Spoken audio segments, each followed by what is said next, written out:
Hello and welcome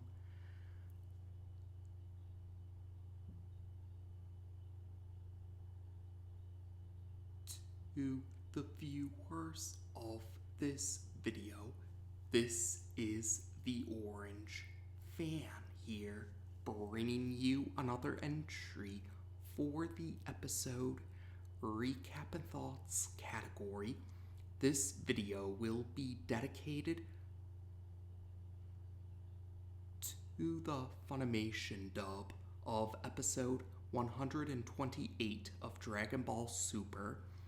Picking up where we last left off, we begin this episode with Vegeta willing himself to stand up so that he can face off against Jiren again.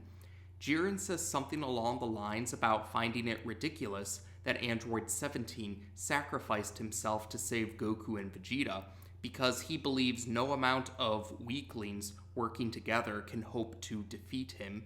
Vegeta responds that he will be the one to eliminate Jiren from the Tournament of Power, and Jiren insists that Vegeta will fail, and this leads to Vegeta being angered by Jiren's confidence. Vegeta attempts to transform, but this attempt ends in failure, and this leads to Jiren questioning if Vegeta isn't going to use his usual transformation, in Jiren's words. Vegeta insists that his normal form will be enough, and he charges towards Jiren. However, Krillin notices that Vegeta's punches right now are lacking power, and Jiren says that Vegeta is better off jumping off the arena, but Universe 7's Saiyan Prince refuses to give up. Eventually, Jiren punches Vegeta, and this launches Vegeta towards a piece of rubble. Vegeta is fortunately able to grab onto this piece of rubble to keep himself from falling off of it and the arena by extension. Vegeta is determined to not fall off the piece of rubble and the arena by extension, and he thinks back on Cabba's promise to take him, Vegeta, to Universe 6's planet Sadala. Vegeta also thinks back to his own promise to Cabba, his promise to restore Universe 6's existence with a wish from the Super Dragon Balls. Vegeta also thinks back on the family vacation that he went on with Bulma and Trunks back in Episode 2 of Dragon Ball Super. And finally, Vegeta thinks back to the moment when he held Bola for the first time, not too long before the Tournament of Power started. After these flashbacks, after Vegeta has these flashbacks, Jiren closes in on Vegeta. And he closes in on Vegeta just when Vegeta stands up once again. And Vegeta declares that Universe 7 will win the Tournament of Power. Beerus is surprised that Vegeta is able to stand once again, and Shin encourages Vegeta to do his best. Vegeta says Jiren shouldn't underestimate Saiyans, and then he charges towards Jiren once again. Jiren easily counterattacks Vegeta, but Universe 7's Saiyan Prince continues to get back up, no matter how many times Jiren knocks him down. Jiren says Vegeta has no hope of winning, but Vegeta responds that it doesn't matter if Vegeta, is the one who wins. All that really matters is if the 7th Universe team wins the Tournament of Power. Jiren hits Vegeta with a punch that's surrounded by energy. This energy looks similar to fire. So after Jiren hits Vegeta with this punch surrounded by fire-looking energy, Vegeta is knocked back, and then he falls until one of Vegeta's legs actually catches onto a piece of rubble. Vermod inquires the Grand Minister about why he hasn't declared Vegeta's elimination from the tournament, and the Grand Minister responds that Vegeta is still participating in the tournament because he is still touching a part of the arena in some way. Vegeta begins to lose consciousness, and when he does so, a hallucination of Bulma urges Vegeta to not give up. Vegeta regains consciousness, and he manages to pull himself up onto this rubble. Jiren then inquires Vegeta about what it is that motivates Vegeta to continue to fight, even though Jiren thinks that the fight is pretty much over. Jiren is confident that he's won this fight, but he still doesn't understand why Vegeta continues to try. Vegeta doesn't give an explicit answer. He just says, "Good question." And Vegeta then says that even if he were to tell Jiren, he doesn't think that someone who is emotionless like Jiren could understand what it means to protect someone or something. But we, the viewers, do see Jiren react to Vegeta's statement. Vegeta then charges towards Jiren, but Jiren easily counterattacks, and he knocks Vegeta back quite a bit. Vegeta thinks back to the moment when Bulma was wishing the 7th Universe team luck before the 7th Universe team went to the Null Realm. And after Vegeta thinks back on this memory, he launches a final flash towards Jiren. Jiren, though, is unaffected by the final flash, and he easily catches a punch that Vegeta tries to throw towards him. Jiren says that he's willing to acknowledge the power of Vegeta's pride, but he declares the fight over and punches Vegeta. Vegeta is disappointed in himself because he wasn't able to keep his promise, and he apologizes to Bulma and Kappa. Vegeta then says something along the lines about leaving the rest to Goku, and he transfers what little energy he has left to Goku before he, Vegeta, fully falls off the arena. Vegeta's donation of energy leads to Goku being able to stand up, and Goku says something along the lines about not letting Vegeta's donation of energy go to waste. Goku then powers up to Super Saiyan Blue. The Grand Minister declares that Vegeta has been eliminated from the Tournament of Power, and the Omni-Kings tap on Vegeta's image on their respective god pads. Vegeta is teleported to the spectator seats, and Krillin gives Vegeta a sensu bean. Master Roshi comments about how Vegeta's energy donation helped Goku recover some stamina, and Beerus and Whis both praise Vegeta for his efforts throughout the Tournament of Power. Jiren admits that he doesn't understand why most of the members of the 7th Universe team insist on putting all of their trust and faith into Goku. Jiren doesn't understand this because he claims that he believes trust only leads to a miserable fate, or he says something along those lines anyway. But Goku responds by saying that he's confident that Jiren is just lying to himself, and then Goku proceeds to charge towards Jiren. Goku and Jiren fight for a bit before eventually Jiren knocks Goku into some rubble, and Goku changes back to his normal form. Tien comments about how Goku's Super Saiyan Blue form still isn't enough to beat Jiren, even with Vegeta donating some energy to him. Piccolo and Master Roshi both comment along the lines about how things are taking a turn for the worst.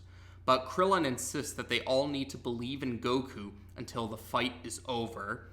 Jiren says he's certain that Goku has reached his limits, but Goku responds that he can't lose while his teammates are trusting him to win.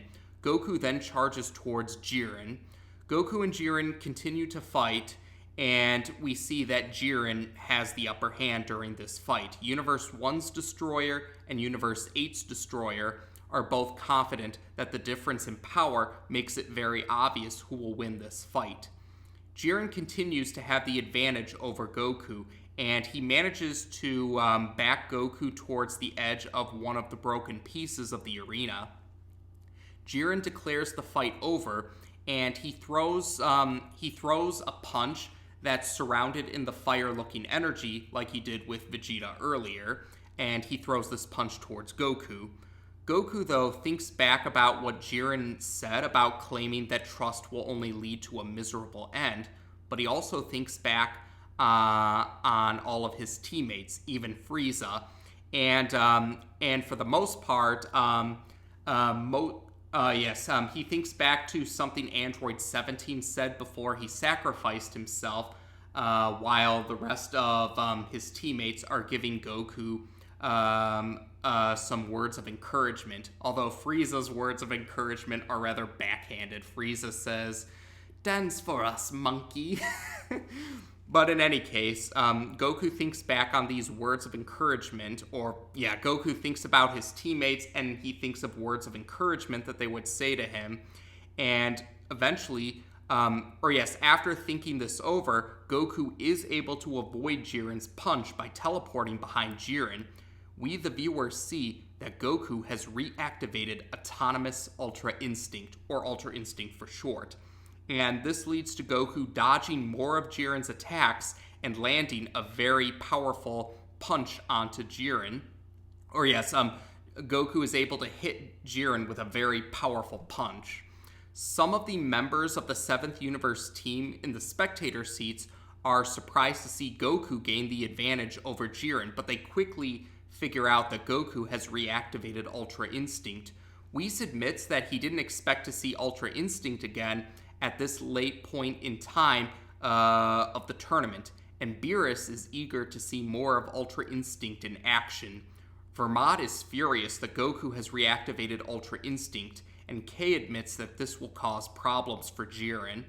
Universe 1's Destroyer is surprised to see Goku has reactivated Ultra Instinct because he thought it was only temporary. Universe 1's Supreme Kai wonders out loud if Goku has mastered Ultra Instinct now. The Omnikings are excited to see Goku has reactivated Ultra Instinct because they think Goku looks really cool while he has Ultra Instinct activated. Goku and Jiren stare at each other. The narrator reveals that 2 minutes are left in the Tournament of Power, and that is how we end this episode. So this episode marked Vegeta's last episode participating in the Tournament of Power. By the halfway mark of the episode, or approximately the halfway mark of the episode, Vegeta has been eliminated from the Tournament of Power. And so far, Android 17 has been nowhere in sight after he made that sacrifice. So at this point in time, it looks like Goku and Frieza are the only members of the 7th Universe team that are still participating in the Tournament of Power. Now, with regards to Vegeta's elimination, I felt Vegeta's elimination was one of the eliminations that was a dignified elimination. Yes, I felt Vegeta's elimination was a dignified elimination, and Vegeta had a great performance throughout the Tournament of Power. So I wasn't disappointed that Vegeta was eliminated in this episode because he gave it his all throughout the tournament, and it was a dignified defeat. So I do have to hand it to this episode. Vegeta's elimination was definitely one of the more dignified defeats among the members of the 7th Universe team. And it also helps to highlight just how far Vegeta has come with the character development that he received throughout the franchise. Back when Vegeta first appeared at the start of Dragon Ball Z, he was the main villain of the Saiyan Saga, the first saga of Dragon Ball Z. And Vegeta has come quite a ways since then, or Vegeta has become quite different compared to being the main villain of the Saiyan Saga. I imagine that fans first watching the Saiyan Saga, all the way back when they were first watching Dragon Ball Z, I imagine that not too many fans had expected where Vegeta's character would go by this point in time, but it definitely shows Vegeta has quite a bit of character development. Vegeta, it's not hard to understand why Vegeta is considered one of, if not the most complex characters within the Dragon Ball franchise. And I did think it was very heartwarming how Vegeta donated the last of his energy to Goku before he was eliminated from the Tournament of Power. I found it especially heartwarming because earlier during the Tournament of Power, Vegeta had refused to donate energy to the Spirit Bomb when Goku fought Jiren the first time around. So seeing Vegeta being willing to donate energy to Goku this time around was very heartwarming, especially in light of Vegeta's initial stubbornness. Now, yes, so the second half of the episode, or at least the second approximate half of the episode, was about Goku fighting Jiren once again. And eventually, Goku is able to reactivate Ultra Instinct, and this has given him the advantage against Jiren. But after this episode, there are 3 more episodes left of the Universe Survival Saga. So even though Goku has activated Ultra Instinct once again, it's safe to say that there's still probably going to be some curveballs and challenges throughout the final battle of the Tournament of Power, even though Goku has reactivated Ultra Instinct. Of course, those who have watched the sub version or read up ahead know what to expect, but I won't say any more for the sake of the dub-only viewers, so they can watch how it unfolds throughout the episodes when they air on Toonami, and we'll talk about that in those episodes' recap and thoughts videos. I guess one other detail worth bringing up is a slight difference between the Funimation dub of this episode and the sub version of this episode was the part when Goku was thinking back on his teammates right before he reactivated Ultra Instinct. In the sub version, the images of the other members of the 7th Universe team, they were just mostly just saying Goku's name, or in the case of Gohan, they said dad or father. Yes, Gohan said dad or father, while Vegeta, of course, calls him Kakarot, but everyone else was calling him Goku. But they didn't do that here. And my guess, the most likely answer is just because the differences of how they were saying Goku's name wouldn't really translate well between English and Japanese. And that's because the Japanese language has suffixes that are associated with, the Japanese language includes suffixes for when you're talking to someone, and those suffixes are usually a way to distinguish how another person interacts with another person.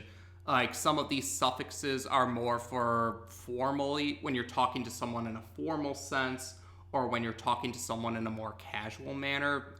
Those are some examples anyway, but that wouldn't really translate well in English, and some people thought that might just seem kind of just repetitive for them to all say Goku. So they decided to change it up a little by having them give words of encouragement to Goku. Well, in Frieza's case, it was backhanded encouragement, because in the Funimation dub, Frieza says, "Dance for us, monkey." And to be fair, that fits Frieza's character. Frieza is the type of character who would give a backhanded compliment like that. So, like I said, I don't personally have a problem with the change. I perfectly understand why it was done.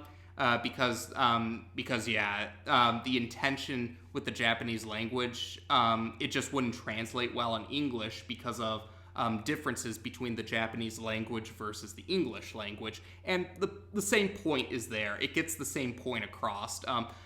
It was encouraging Goku to defeat Jiren. That's the main point, and that was kept. It's just not word for word the same. But that's cool in my book. The general points there, I think nothing of consequence was lost. So I was cool with it. And yeah, Frieza's backhanded compliment was pretty funny, but it does fit Frieza's character very well. So otherwise, I would say that's about it for this particular episode. So, like I said, I did like how this episode showed that Vegeta was determined to keep trying, even though the odds were against him. And while Vegeta was eliminated from the tournament in this episode, it was a dignified elimination. And Vegeta gave a great performance. Yes, Vegeta gave a great performance throughout the Tournament of Power, and his elimination was a dignified one, which also highlighted just how far Vegeta's character has come compared to when he first showed up near the start of Dragon Ball Z compared to now. Vegeta has gone through quite a lot of character development, and this episode really highlighted that for Universe 7 Saiyan Prince. And for the later half, we get to see Goku has reactivated Ultra Instinct once again, and that definitely adds to the intensity of what's going to happen later in the final battle, because Ultra Instinct has been shown to be Goku's best chance to defeat Jiren, but we still have 3 more episodes to go before we finish the Universe Survival Saga. So otherwise, I would say that's it for this episode. So as of this video, we've now discussed the Funimation dub of episode 128 of Dragon Ball Super on this channel. Take care, and until next time.